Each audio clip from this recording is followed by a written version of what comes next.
अस्सलाम वालेकुम दोस्तों, दिस इज़ मोहम्मद अली। आज हमारे सेशन का टॉपिक है कि मुनाफिकों और हासिदों से कैसे बचा जाए, उनके साथ कैसे चला जाए। इस सेशन का आगाज़ एक कहानी से करता हूँ। ये एक तजर्बे की कहानी है।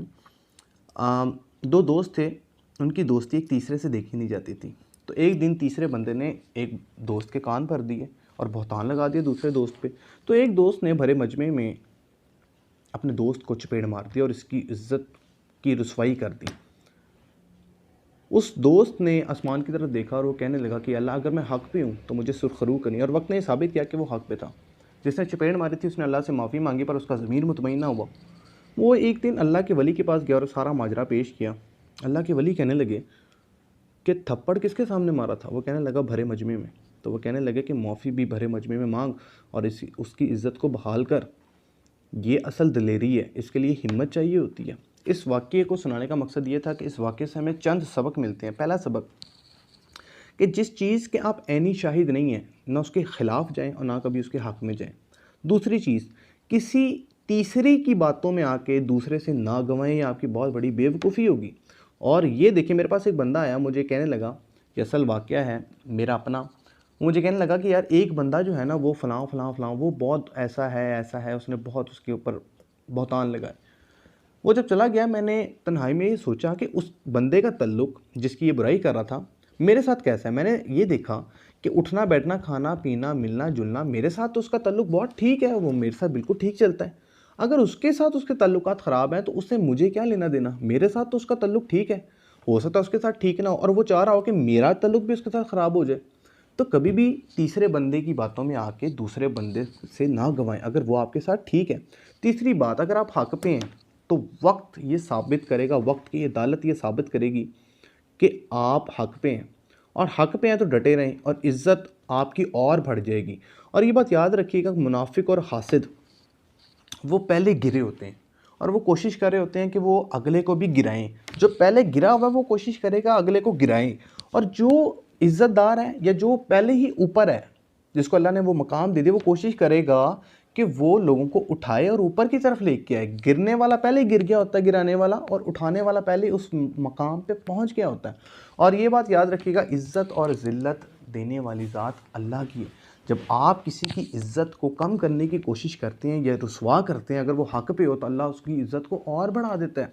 और उसके साथ हमें ये चौथा सबक मिलता है कि सज़ा देने से पहले तहकीक करें। आपने पहले सज़ा दे दी, एक मिसाल के तौर पे आपने किसी को फांसी की सज़ा दे दी और उसको फांसी हो गई, वो बंदा मर गया, बाद में तहकीक हुई और साबित हुआ कि वो तो मासूम था, तो अब आप उसके अंदर जान डालें। तो सज़ा देने से पहले तहकीक करें, सज़ा देने के बाद तहकीक ना करें, आप ज़लील और रुसवा हो जाएंगे। और ये हासिद और मुनाफिक आप सल्लल्लाहु अलैहि वसल्लम के ज़माने में भी थे। आपने वो किस्सा पढ़ा होगा, मैंने जब पढ़ा मुझे मेरी आंखें नम हो गई, मुझे बहुत अच्छा लगा वो किस्सा कि मुनाफिक और हासिदों ने ऐसी हस्तियों को भी नहीं छोड़ा, ऐसी हस्तियों पे बहतान लगाए जिनकी खाक के बराबर भी नहीं है हम लोग। हज़रत आयशा रज़ी अल्लाह अन्हा और आप सल्लल्लाहु अलैहि वसल्लम का ये वाक़या है कि वो एक काफ़िले में जा रहे थे। मर्दों का गिरोह अलहदा था और औरतों का गिरोह अलहदा था। तो काफ़िला रात के वक्त रुका हाजत के लिए और तमाम लोगों ने अपनी हाजत पूरी की। और जब हज़रत आयशा रज़ी अल्लाह अन्हा जो हैं वो हाजत के लिए गई तो वो काफ़िला रवाना हो गया। उनको लगा कि तमाम बंदे पूरे हैं। हज़रत आयशा जब बाहर आई तो वो काफ़िला रवाना हो गया हुआ था। हज़रत आयशा रज़ी अल्लाह अन्हा को रास्ता नहीं मालूम था, वो इधर ही बैठ गई, उनकी आँख लग गई। इतने में एक सहाबी पीछे से आया और उन्होंने देखा कोई औरत है। उन्होंने जब बात की तो पता लगा ये हज़रत आयशा रज़ी अल्लाह अन्हा है। तो वो सहाबी कहने लगे कि मुझे ये रास्ते का पता है और मुझे पता है काफ़िला कहाँ गया होगा, तो मैं आपको जाके मिलवा दूंगा, मेरे साथ आ जाए।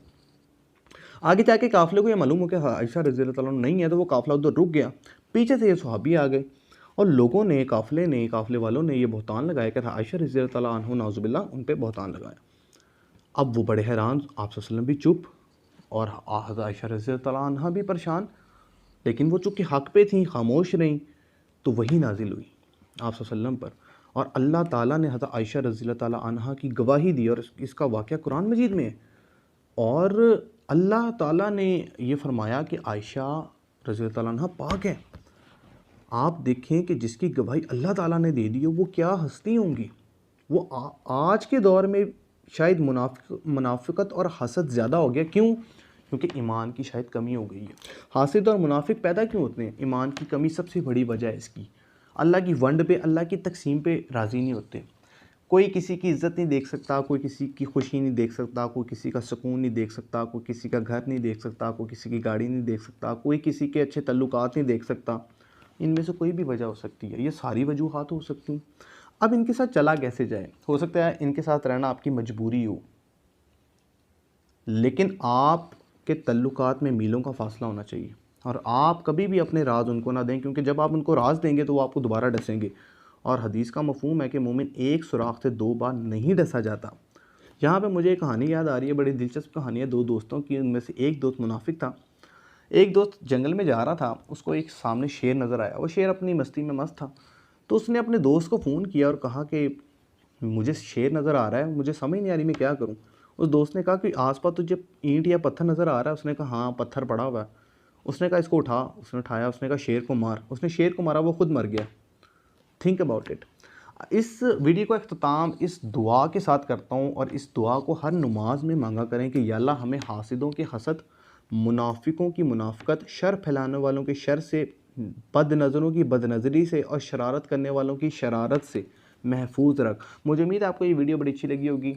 अगर आपको अच्छी लगी तो इसको लाइक कीजिएगा, सब्सक्राइब कीजिएगा, शेयर कीजिएगा और उसी के साथ अपना बहुत ख्याल रखिएगा। अल्लाह हाफ़िज़।